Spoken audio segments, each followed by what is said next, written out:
Hai hai hai, balik lagi nih di channel kesayangan kalian, apalagi sih kalau bukan Sinemager. Di sini ada yang suka akan film inspiratif namun packaging filmnya luar biasa. Oke, jadi kali ini kita bakal kupas alur cerita dari film yang berjudul Hidden Figures. Film yang dirilis pada tahun 2016 ini disutradarai oleh Theodore Melfi. Film ini menceritakan tentang perjuangan kaum minoritas di Amerika. Tiga orang wanita bernama Mary, Dorothy, dan Catherine merupakan wanita berkulit hitam yang bekerja di NASA. Tepatnya di gedung area barat yang khusus untuk perempuan berkulit hitam. Mereka juga sering mendapatkan perlakuan diskriminatif di kantornya. The rest is classified. You don't have clearance. Gimana ya perjuangan mereka untuk bertahan bekerja sebagai kaum minoritas yang sedang mengalami diskriminatif? Sebelumnya, jangan lupa subscribe juga nyalain lonceng notifikasinya ya. Jadi, setiap kita upload video, kalian gak ketinggalan. Dan inilah dia alur ceritanya.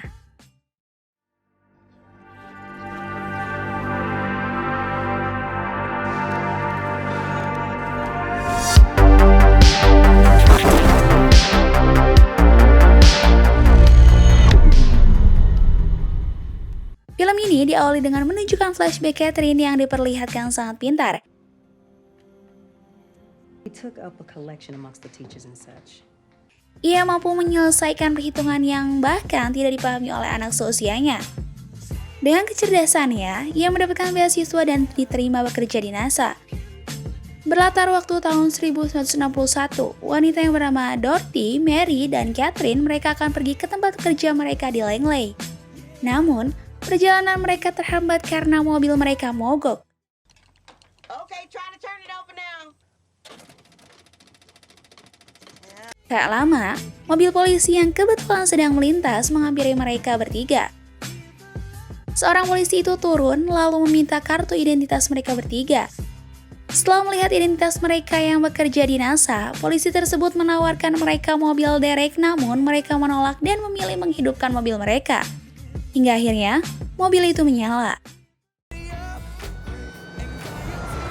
Mary, slow down. You're too quiet. He said. Polisi tersebut menawarkan pengalaman untuk mereka agar tidak terlambat bekerja, dan mereka menerima tawaran itu.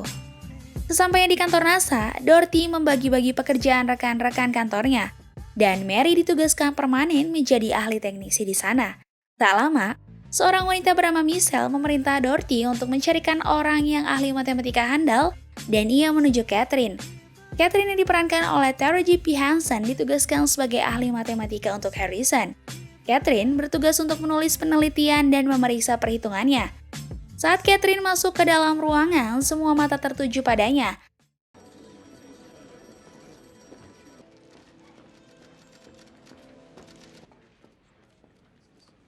Karena ternyata ia orang pertama berkulit hitam yang menjadi ahli matematika di sana. Tak lama, ia bertemu dengan Harrison dan ia langsung diberi tugas untuk mengerjakan algoritma ortogonal. Dan Catherine diminta untuk mengumpulkannya sebelum jam pulang kerja.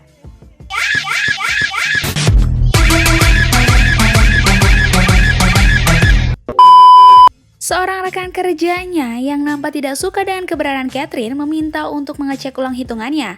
Namun, setelah Catherine lihat ternyata ia tidak bisa melihatnya dengan jelas. I'm not gonna be able Work on to. what you can read. Sebagian tulisannya telah dicoret. Karena pria itu memberitahu bahwa tulisan yang dicoret adalah rahasia dan Catherine tidak punya izin. Jadi pria itu menyuruh agar ia mengerjakan yang terbacanya saja. Di sisi lain, si Catherine ini kebelat pipis tapi dia gak tahu di mana toilet yang boleh digunakan untuk orang berkulit hitam. Sehingga dirinya harus berjalan jauh dan menemukan toilet khusus orang berkulit hitam.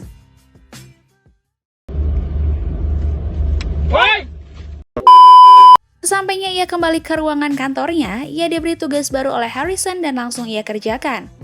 Saat Catherine berjalan untuk mengambil teh yang ada tak jauh dari kursi kerjanya, semua orang yang ada di ruangan itu kembali melihat Catherine dengan tatapan yang berbeda. Dan itu membuat Catherine sangat terganggu. Namun, ia tetap kembali mengerjakan pekerjaannya. Malam tiba saat semua pekerja pulang, di sana hanya ada Catherine dan Harrison yang baru selesai mengerjakan pekerjaan. Setelah pekerjaan selesai, ia langsung memberikan pada Harrison. Namun si Harrison ini malah menyuruh Catherine membuangnya. Melihat pekerjaannya dibuang begitu saja, Catherine sangat sedih dan mencoba menahan air matanya. Ya gimana gak sedih coba, orang udah capek-capek ngerjain sampai malam malah nyuruh dibuang gitu aja. Gimana sih Harrison? Apa yang ku rasa, ku menangis. Dalam mobil, Dorothy ngedumel sama teman-temannya ini karena dia tidak bisa menjabat sebagai supervisor hanya karena ia orang berkulit hitam. Padahal semua pekerja yang ia lakukan adalah tugas seorang supervisor. Sampainya di rumah, ia bertemu dengan ketiga anak perempuan yang sedang bermain di kamar. Catherine harus menjadi ibu sekaligus ayah bagi ketiga anaknya karena suaminya sudah meninggal. Okay, baby, that's called a drill. I have to be mommy and daddy. Mereka bertiga beserta anak dan suami mereka ada di sebuah gereja yang berisikan orang-orang berkulit hitam. Di dalam gereja itu, seorang pastor menyambut pria yang merupakan garda nasional yang membela kebebasan yang bernama Colonel Jim Johnson. Di halaman gereja, saat Catherine sedang menyiapkan makanan untuk ketiga anaknya, tiba-tiba Dorothy dan Mary meminta agar Catherine berkenalan dengan Colonel Jim. Tak lama, Mary menyuruh Colonel Jim untuk menghampiri dan berkenalan dengan Catherine. Let me help you. Sure. Pastor mentioned you're a computer at NASA. Lalu mereka berkenalan.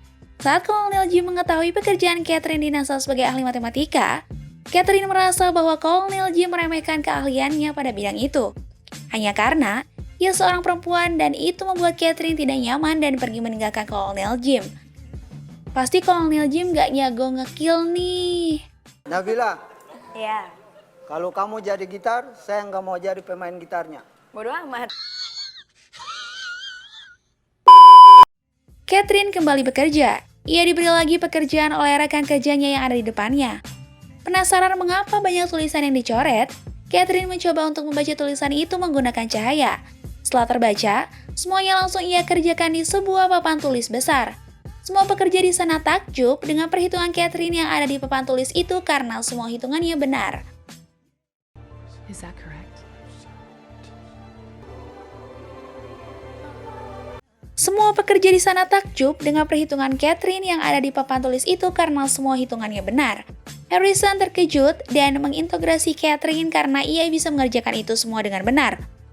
Catherine juga disangka mata-mata Rusia karena informasi yang Catherine dapatkan hanya sedikit, namun ia bisa mengerjakan itu semua.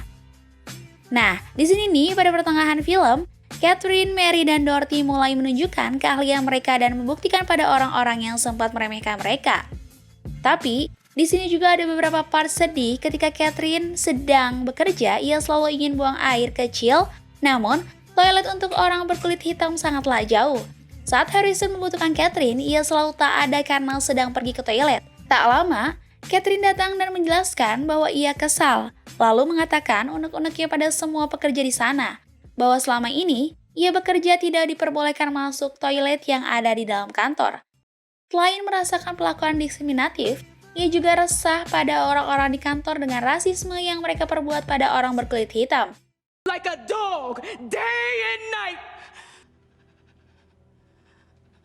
So, excuse me. Mendengar keluhan Catherine, Harrison langsung bergegas mencabut plat tulisan Colored Ladies Room, toilet yang selalu Catherine pakai. Harrison di sana langsung mengumumkan toilet bisa dipakai untuk siapa saja, tidak hanya untuk orang berkulit hitam atau putih. Mary yang berusaha untuk bisa mengikuti kelas di sekolah tinggi Hampton sebagai syarat agar bisa menjadi teknisi di NASA secara permanen. Namun, ia mengalami kesulitan untuk memulai sekolah karena sekolah itu khusus untuk orang berkulit putih. Setelah menjelaskan itu semua di depan hakim, Mary berhasil dan bisa mengikuti kelas di sana. Saat pertama kali mengikuti kelas, ia kembali mengalami perlakuan rasisme di kelasnya. I don't see a colored section. Should I just take any? Namun, Mary menghiraukan itu. NASA Amerika berhasil meluncurkan seseorang keluar angkasa. Namun, di akhir perjalanan mendarat kapsul mereka tenggelam. NASA ingin mencobanya lagi, dan John Glenn adalah orang selanjutnya yang akan terbang keluar angkasa oleh NASA Amerika. Catherine sangat ingin mengerjakan lintasan tersebut dan Harrison mempercayainya dan mengajaknya mengikuti rapat bersama John Glenn. Catherine mulai membuktikan keahliannya dalam berhitung di depan semua orang dan itu membuat John Glenn yakin bahwa ia akan selamat sampai daratan. Di sisi lain, Dorothy diminta untuk menjadi anggota IBM untuk peluncuran Glenn karena Dorothy ahli soal penelitian data dan program. Namun sayang, ia menolak permintaan itu jika rekan-rekan kerjanya yang berkulit hitam tidak ikut dengannya.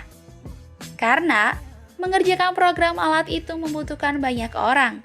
Dan ia diizinkan untuk menjadi anggota IBM bersama rekan-rekannya. Catherine pulang ke rumahnya setelah semalaman lembur di kantornya. Ia terkejut melihat meja makannya sudah rapi untuk santap makan malam. Tak lama, Kolonel Jim datang membawa sebuah makanan ke meja. Catherine melihat sebuah kotak yang berisikan cincin yang membuatnya terharu. Di sanalah, Kolonel Jim membuktikan keseriusannya dan melamar Catherine. Catherine dipanggil menghadap Harrison. Ia diberhentikan kerja karena ia tidak membutuhkan lagi ahli matematika di sana. Dan ia harus kembali ke grup barat tempat asli ia bekerja. Saat detik-detik John akan meluncur, ia minta untuk Catherine menghitung koordinat pendaratan. Karena pintar dalam memperhitungkan itu semua dan Harrison menyuruh seseorang untuk menyusul Catherine. Let's get the girl to check the numbers. Go find Catherine Goebel. She needs to verify Glenn's go. Yes, sir. Looking for Catherine Goebel. Catherine langsung menghitung koordinat pendaratan untuk Glenn dengan semangat. Hingga ia berhasil melakukan itu semua dan ia diangkat lagi menjadi ahli matematika oleh Harrison. Glenn segera pergi meluncur menggunakan roket setelah semuanya dihitung oleh Catherine. Glenn berhasil meluncur dengan baik, namun di tengah perjalanan ia mengalami kendala karena alat yang digunakannya mengeluarkan api dan John terputus komunikasinya.